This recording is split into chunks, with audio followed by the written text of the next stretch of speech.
الحمد لله رب العالمين، والصلاة والسلام على سيدنا محمد الأمين وعلى آله وصحبه ومن تبعهم بإحسان إلى يوم الدين. يقول المؤلف رحمه الله الشيخ عبد الله في كتابه صريح البيان صحيفة 642: وذكر الحافظ ابن حجر العسقلاني في فتح الباري ما نصه وفي الحديث، يعني حديث مبايعة النساء بالكلام، أن كلام الأجنبية مباح سماعه وأن صوتها ليس بعورة، أن النساء بايعنا النبي عليه الصلاة والسلام ليس بالمصافحة إنما بالكلام، فهذا يدل على أنه إيش؟ أن صوت المرأة ليس بعورة وأنه يجوز سماع صوت المرأة.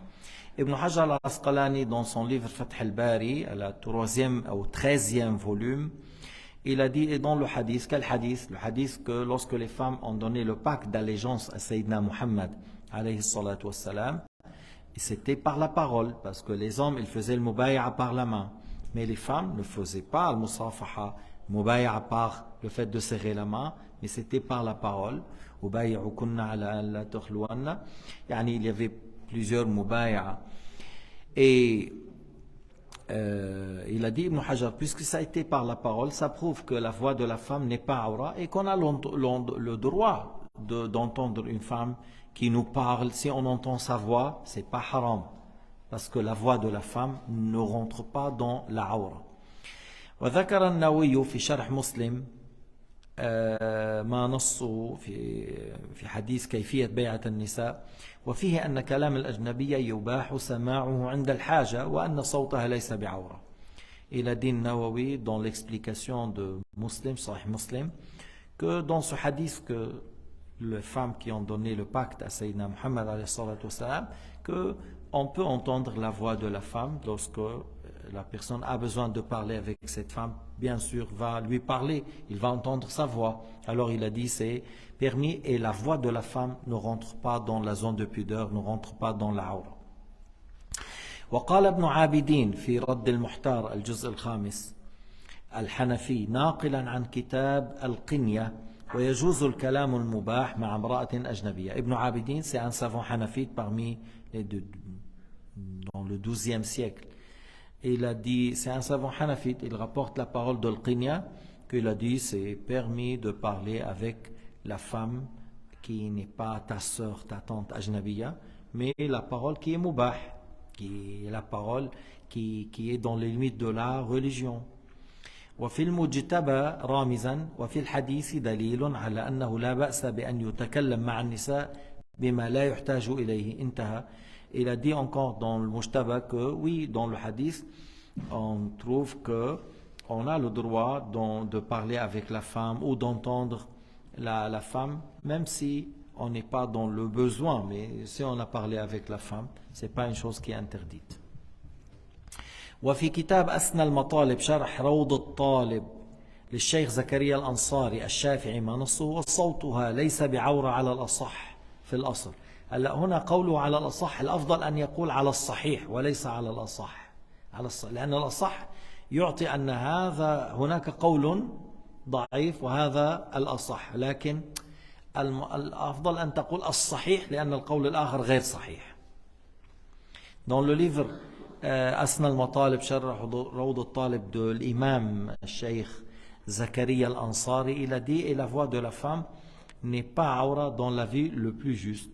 Alors il a dit dans le commentaire que c'est bien de dire selon l'avis juste, parce que l'autre avis n'est pas juste. Au lieu de dire le plus juste, non, on dit l'avis juste, parce que l'autre c'est pas un avis qui est accepté. فالحكم في صوت المرأة بعد هذا البيان أنه ليس بعورة إلا لمن كان يلتذ بسماع صوتها فيحرم عليه الاستماع حينئذ. Alors tu vois avec toutes ces paroles qu'on vient de dire, certains hadiths, les paroles de plusieurs imams qui prouvent que la voix de la femme n'est pas aura, sauf pour l'homme qui trouve de plaisir d'entendre la voix de la femme, alors pour lui c'est haram d'entendre puisqu'il trouve de plaisir. Alors là, tu n'as pas le droit d'entendre. فإن قيل أليس في قوله تعالى فلا تخضعن بالقول فيطمع الذي في قلبه مرض tahrim al-istima' ila sawt al-mar'a. Alors si quelqu'un dit, oui, mais dans Surat al-Ahzab, ayat 32, Allah Ta'ala a adressé la parole aux épouses du prophète et il a dit فَلَا تَخْضَعْنَ بِالْقَوْلِ, et ceux qui sont malades par la suite, ils peuvent avoir une certaine envie ou désir. Al-jawab anna al-amra laysa kadhalik. Il a dit c'est pas l'aya n'est pas un argument que la voix de la femme est awra. L'aya n'est pas un argument. لأن التفسير ورد قرطبي par exemple a dit au tafsir أمرهن الله يعني للنساء النبي أن يكن قولهن جزلا وكلامهن فصلا. Il a dit le Qurtubi, Allah a ordonné aux épouses du prophète que leurs paroles soient brefs et bien claires, bien tranchées. يعني clair et bref, qu'ils soient clairs et brefs. ولا يكون على وجه يظهر في القلب علاقة بما يظهر عليه من اللين كما كانت حال النساء في العرب. Et il a dit d'une manière que ça ne se voit pas qu'il y a une manière de parler qui n'est pas adéquate, qui n'est pas appréciée, comme c'était le cas des femmes avant l'envoi du prophète, qu'elles parlaient, qu'elles gonflaient un petit peu les paroles pour un peu attirer les hommes.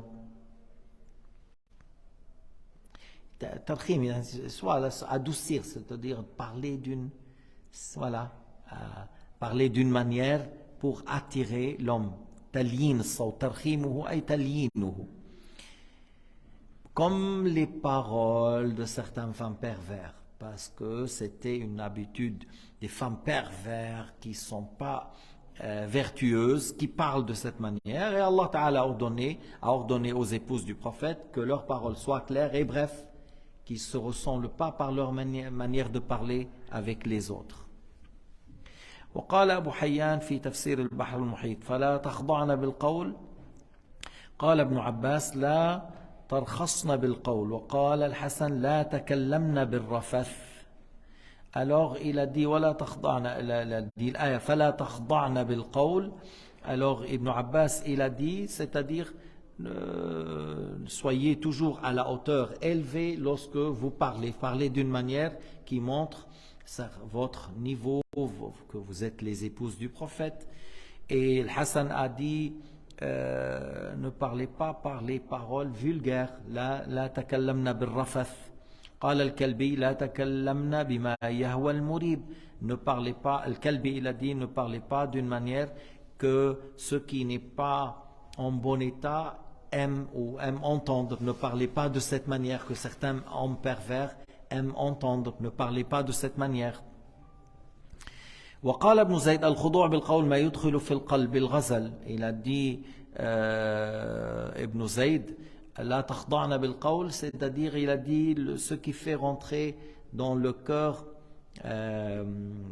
al-ghazal, c'est-à-dire comme tu loues une personne et ça ramène à faire une description pour attirer l'homme vers la femme. وقيل لا تلن للرجال القول, dans le sens ne parlez pas d'une manière douce comme on parle de certaines femmes lorsque vous parlez avec les hommes.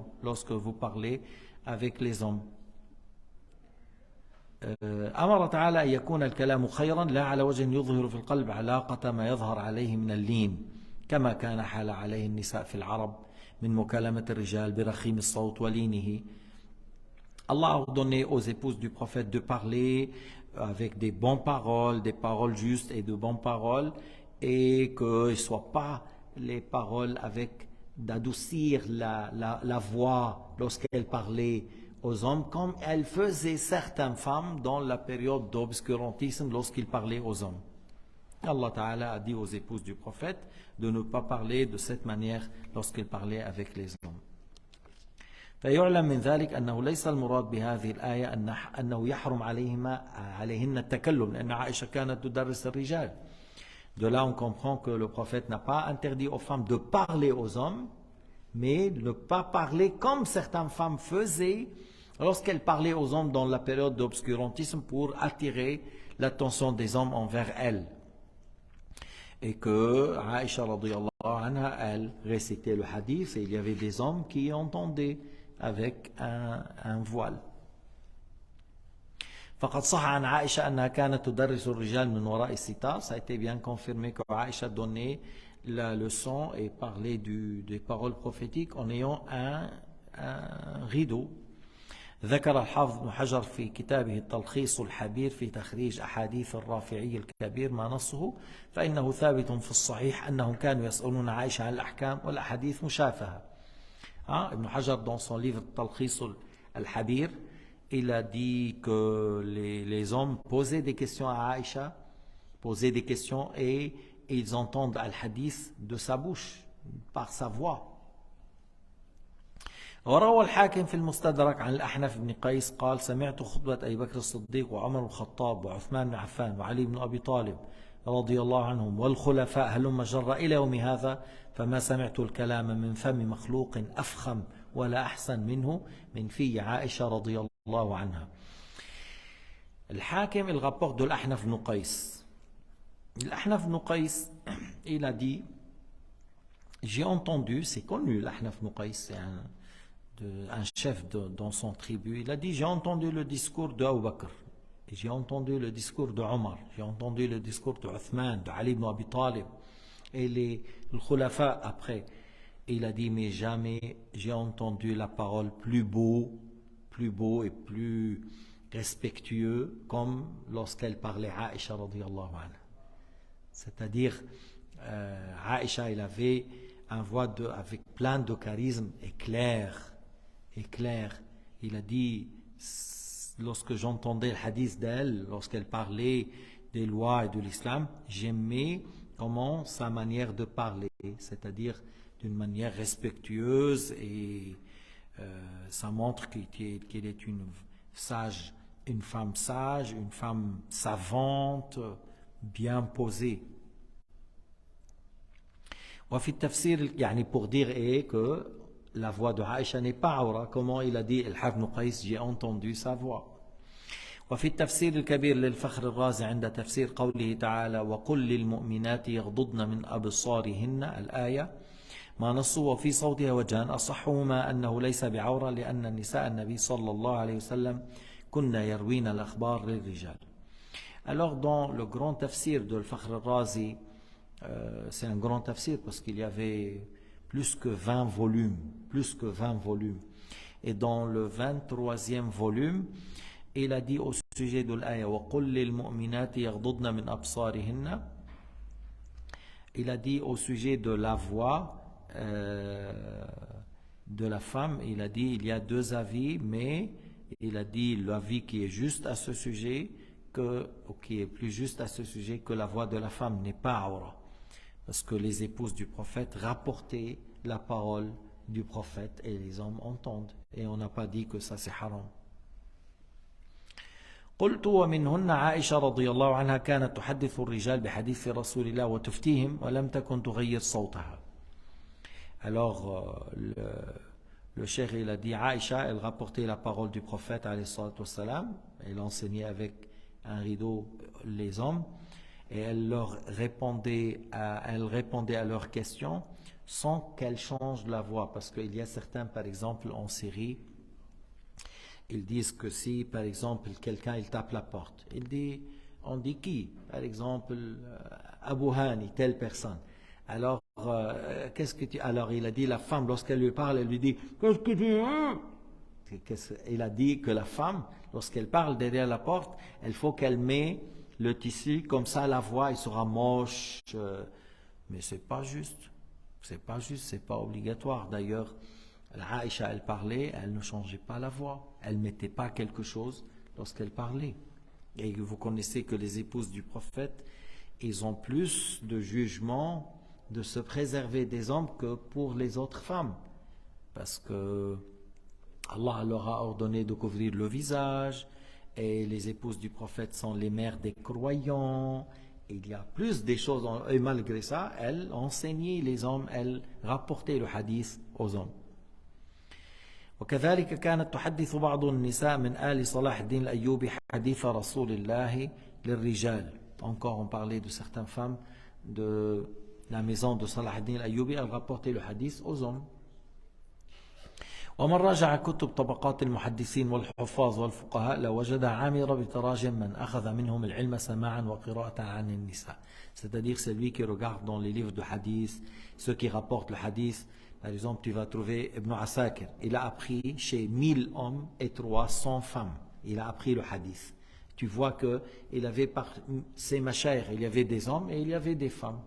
Et c'est connu. Ce n'est pas une chose interdite d'entendre la science ou le hadith de la part d'une femme. Tant que tu n'as pas fait le khalwa, tant que tu n'as pas regardé avec désir, tant que tu n'as pas touché le corps. الذي يحرم النظر بشهوة، الذي يحرم أن تمس البشرة، الذي يحرم الخلوة، هذا الذي يحرم. والأفضل أن يعلم النساء في المكان الذي يوجد فيه من النساء من هن أهل للتعليم من حيث الكفاءة والثقة. Alors maintenant, s'il y a des femmes qui peuvent enseigner les femmes, c'est mieux que les femmes enseignent les femmes. Si on est dans une ville et dans cette ville, il y a une dizaine de femmes dignes de confiance, ils ont la capacité, ils ont la science et la piété, alors on dit à ces femmes, enseignez les femmes. Et comme ça, voilà, et les hommes enseignent les hommes.